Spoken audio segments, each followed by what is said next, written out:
Bonjour à toutes.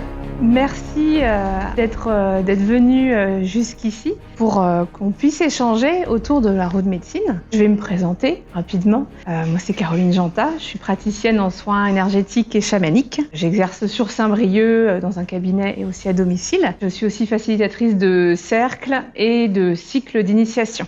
Pour parler du terme médecine, je vais préciser tout de suite qu'il ne s'agit pas de médecine conventionnelle.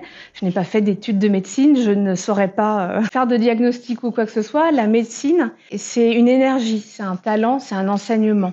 C'est un mot qui est très utilisé pour les femmes médecines, des hommes médecines. On parle de la médecine des animaux, des pierres. C'est l'enseignement que l'animal, que l'esprit a à nous transmettre. C'est les talents, les dons, mais ça n'a absolument rien à voir effectivement avec un cabinet médical. On est vraiment sur des plans différents. Il y a le plan individuel, nous, et puis il y a un plan un peu plus grand qui nous entoure. C'est un cercle qui est en référence avec le soleil, avec la lune, avec la terre. On est vraiment relié au cosmos, on va le dire, dans sa globalité. Et c'est comme si la Terre, elle évoluait un peu dans une sorte de cocon d'énergie. On se repositionne en tant qu'individu, on la remet dans un cadre plus grand de reliance avec les énergies cosmiques et terrestres. Le grand tout. Sachant que le Soleil étant quand même le générateur de la vie, sans lui, la Terre, en tout cas, on ne pourrait pas y vivre. Donc on va garder cette force-là du Soleil, on va apporter la puissance des cycles de la Lune, et puis notre chère planète Terre qui nous accueille, qui nous nourrit et qui nous ancre, qui nous donne la force d'évoluer au quotidien. Ensuite, on va descendre sur le plan individuel. La roue de médecine, il faut imaginer un cercle au centre duquel on se positionne nous. Ce cercle, il y a 4 éléments qui sont toujours présents. Après, c'est une façon de l'interpréter et de le comprendre qui change en fonction de l'endroit où on est né, où on vit. Vous verrez parfois que certaines couleurs ne sont pas les mêmes, que certains animaux n'apparaissent pas, que certains éléments ne sont pas placés au même endroit. Ça ne veut pas dire qu'il y en a une qui est fausse et l'autre est juste. C'est quelque chose qui vit en fonction de l'endroit où la communauté l'a positionné, l'a installé, et en fonction de son environnement. Et au centre, il y a également le divin, le créateur.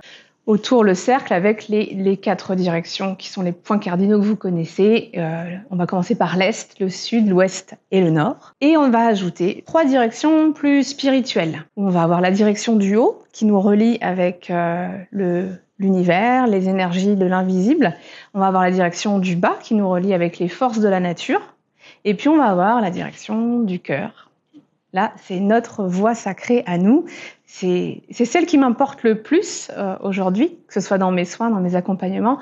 Et c'est de là que tout part, c'est de là que tout doit partir, c'est de là que tout doit arriver pour nous. Et j'invite les personnes à aller s'y connecter pour justement entendre et voir la vie différemment.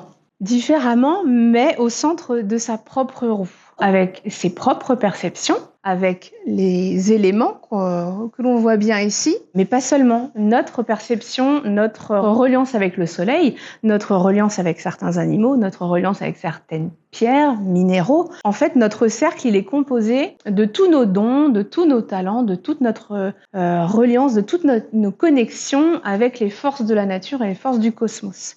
Et dans ce cercle sacré, tout s'y positionne plus ou moins en harmonie. Le but de la roue médecine, c'est aussi justement d'aller mettre de l'harmonie dans toutes ses forces, dans ses talents, les dons que nous avons, les ressources, mais aussi les points faibles, nos côtés un peu plus sombres, nos mauvais côtés. Tout ça, ça fait partie de notre cercle. Moi, je vais parler d'espace sacré. Et que cet espace-là, il est important qu'on le connaisse et qu'on le fasse respecter. Et qu'on le respecte nous-mêmes. C'est un cercle d'énergie, c'est un cercle de vie. Donc on parlera beaucoup du cercle aussi pour les cycles. Le cycle de la Lune, tous les 28 jours. Mais il y a aussi d'autres cycles. On a le cycle de la vie entre la naissance et la mort. Il y a le cycle de la journée, qui est rythmé par le soleil. Pour les femmes, on a des cycles plus personnels que sont les menstruations. Ce sont des cycles importants.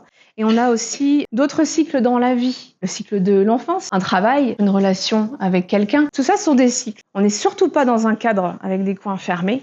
On a aussi le cycle important des saisons. C'est celui qui a façonné un petit peu, je dirais, le rythme de la vie des peuples au tout début. Ils ont mis des habitudes en place, ils ont mis des cycles en place en fonction de ce que la nature leur apportait, en fonction des saisons.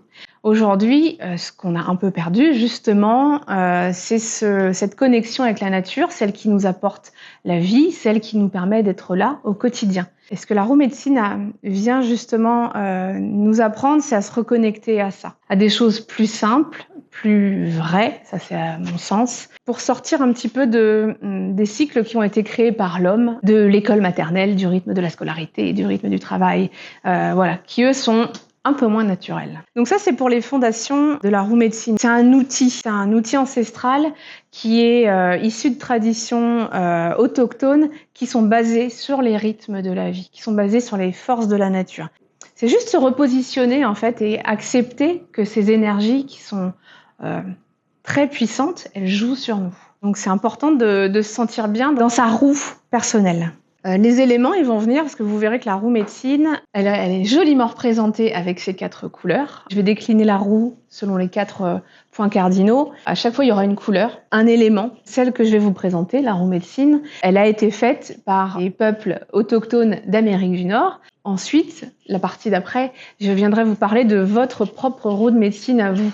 Et ça veut dire que vous allez peut-être venir changer les couleurs, peut-être mettre un autre animal au nord, et que voilà. C'est tout à fait possible. Donc parfois, l'animal que je vais vous citer, si vous voyez pas forcément le lien, c'est parce qu'il n'est pas forcément évident. Pour autant, c'est le modèle en fait. C'est le modèle qu'on voit le plus souvent et qui est facile à présenter et qui parle à tout le monde. Ensuite, on ira chercher, on va les fouiller un petit peu plus au niveau de l'individu et de chacune d'entre nous. J'avais fait un petit récapitulatif, mais on va avancer direction par direction. La roue médecine, dans certaines traditions, elle commence à l'est, simplement, comme le soleil qui se lève à l'est. On va commencer dans ce sens-là. Parfois, vous entendrez parler de certaines roues qui commencent par le nord, et c'est aussi une possibilité. Quand on commence par l'est, c'est l'aube, c'est le lever du soleil, c'est aussi le printemps, c'est l'accueil d'une nouvelle clarté, c'est le début de quelque chose. Que ce soit la vie, que ce soit la journée, que ce soit un nouveau travail, que ce soit un nouveau rêve. Dans cette tradition, à l'Est, on va placer l'aigle. Il a la capacité de voler très haut et de regarder la situation en étant tout en haut et de ne voir que l'essentiel. Ensuite, on va continuer notre chemin en descendant vers le sud. Le sud, avec la couleur rouge, qui est la couleur de l'énergie. Et là, on est dans la croissance. On place ici le loup, qui vient, lui, nous apprendre à vivre en groupe, en communauté, avec des codes à respecter, pour qu'on puisse vivre à plusieurs. Ensuite, on va continuer le tour de la roue avec l'ouest. L'ouest qui est dans la couleur noire, la couleur de la stabilité, on va dire. Là, on va clairement voir le lien avec l'élément terre, l'ancrage. On commence un petit peu à s'apaiser. Les codes, ils sont un peu plus supportables à vivre. On a accepté certaines choses. Et en fait, c'est pour ça qu'on parle de la direction de la guérison. On est avec la saison de l'automne et à l'automne, on arrive au moment de la récolte. Donc on refait le lien avec les cycles. Tout comme après l'aube, on est arrivé au moment du midi. Là, avec l'ouest, on arrive au crépuscule. Ensuite, on va parler d'un de mes animaux préférés. Pour le coup, il est à l'ouest, c'est l'ours. Sa force, c'est l'introspection, c'est la force intérieure. Aussi la guérison. L'ours, il sait se préparer pour la période qui arrive. Parce qu'il sait que la période qui suit, ça va être un temps de repos. On va plus rien faire parce que la terre n'est plus propice à nous nourrir. Et puis ensuite, on va arriver à la direction du nord avec la couleur blanche qui est la couleur de l'intensité. Le nord, on arrive en hiver. C'est l'ouverture du cœur, c'est la sagesse, c'est la transmission. C'est de la transmission de connaissances faite avec amour. Et puis on a l'élément de l'air. Plus difficile à percevoir parce qu'il est invisible. C'est le vent. Ça peut être un petit courant d'air. Moi, je le symbolise par une plume. Il peut paraître plus doux, mais pour le coup, il est quand même fort et vient nettoyer aussi, il vient balayer un peu. Donc ça, c'est le tour complet de la roue, sans oublier le dernier animal, le bison. Les tribus suivaient les bisons parce que le bison sait où la terre est bonne. Le bison était aussi utilisé dans sa globalité par les tribus, que ce soit pour se nourrir, mais aussi la peau pour faire des vêtements, pour protéger les tipis. mais ils utilisaient aussi les tendons, les sabots pour faire des outils, pour faire des armes, pour préparer des baumes, des potions, enfin voilà. Ils utilisaient absolument tout. Dans l'esprit des tribus amérindiennes, le bison, c'est l'abondance, parce que quand il y a du bison, eh ben, ils peuvent vivre. On complète cette roue médecine par les directions plus spirituelles. Après, celle-ci, il n'y a pas forcément de symbole parce que ce sont plutôt des forces. De l'invisible au-dessus de nous, les forces de la nature en dessous, dans la représentation, et dans la force de notre cœur. J'ai envie, avant de vous parler des bienfaits et de l'intérêt d'utiliser la roue médecine pour nous, je vais vous inviter à fermer les yeux et à visualiser en fait votre cercle. Vous êtes bien positionné au centre. Votre cœur est grand ouvert. Vous êtes en connexion avec le divin qui est en vous et avec le divin qui est dans le grand tout. Et puis je vais simplement vous inviter à regarder, à faire le tour de votre roue et de percevoir déjà les 4 directions que sont celles de l'Est, celles du Sud, celles de l'Ouest et celles du Nord. Complétez votre roue. Je vais vous inviter à vous connecter aussi à percevoir la direction du haut, pour vous connecter avec les forces invisibles, et puis avec la direction du bas, les forces de la nature, celles qui nous ancrent. Et à simplement ressentir pendant quelques secondes ce qui se passe individuellement. Puis je vais vous inviter à ouvrir les yeux, doucement, revenir ici avec nous. Le but, c'est de se positionner dans son espace sacré. Il est primordial parce que c'est notre apaisement, c'est nous, c'est notre cœur, notre façon de voir les choses. Et c'est important de pouvoir s'y sentir bien et de se replacer aussi dans l'énergie dont je vous parlais tout à l'heure, plus grande, qui est le cocon cosmique qui nous entoure. Pour avoir une vision de qui on est vraiment. À nous comprendre, à mieux comprendre quand utiliser nos talents, nos dons, et aussi que faire de la colère que je trimballe, que faire de ce comportement que j'ai qui me convient pas. On peut pas s'en débarrasser, ils sont en nous. Donc il n'est pas question de se couper de qui on est, il est question d'apprendre à vivre avec toutes nos facettes, même les plus moches, parce qu'elles sont importantes, et surtout, on peut en faire quelque chose de plus positif, on peut en faire quelque chose de constructif. De gagner de la confiance en soi. Et puis, ça va nous apprendre à nous harmoniser avec les forces de la nature. Parce que c'est avec elles qu'on va devenir alliés. On va aller comprendre comment le cycle de la Lune, il agit sur moi.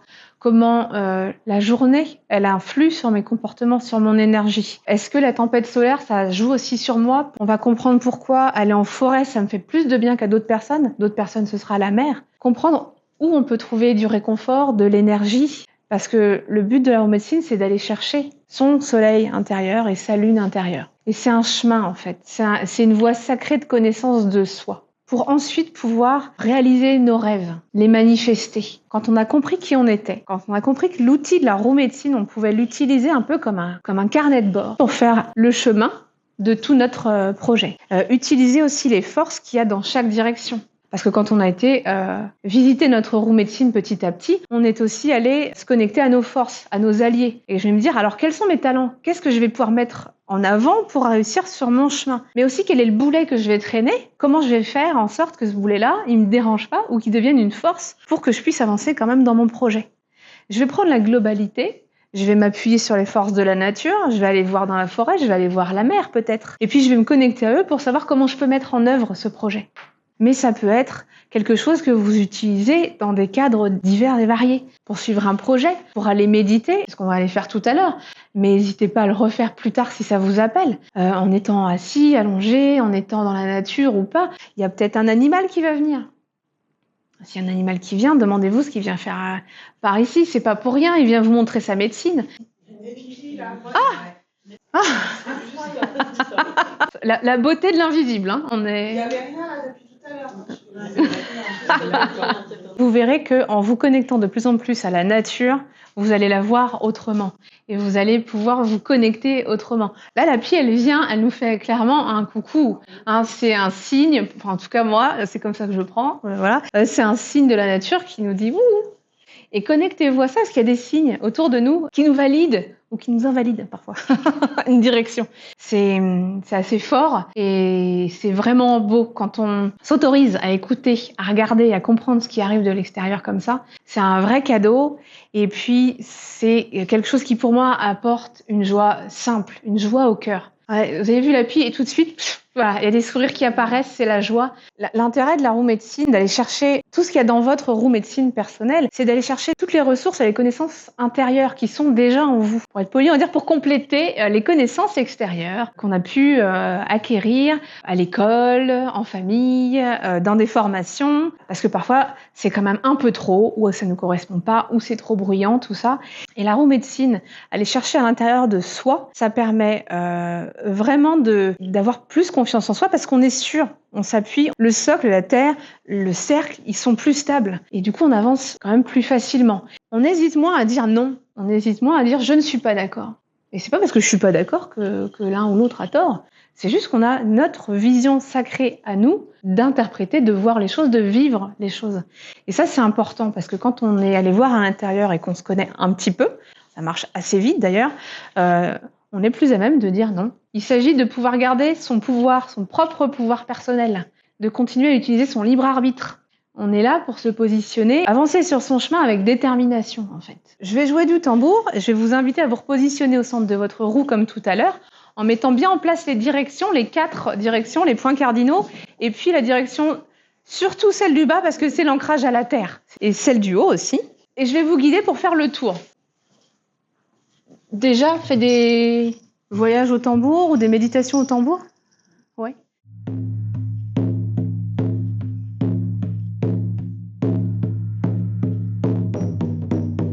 Ressentez et vibrez la différence.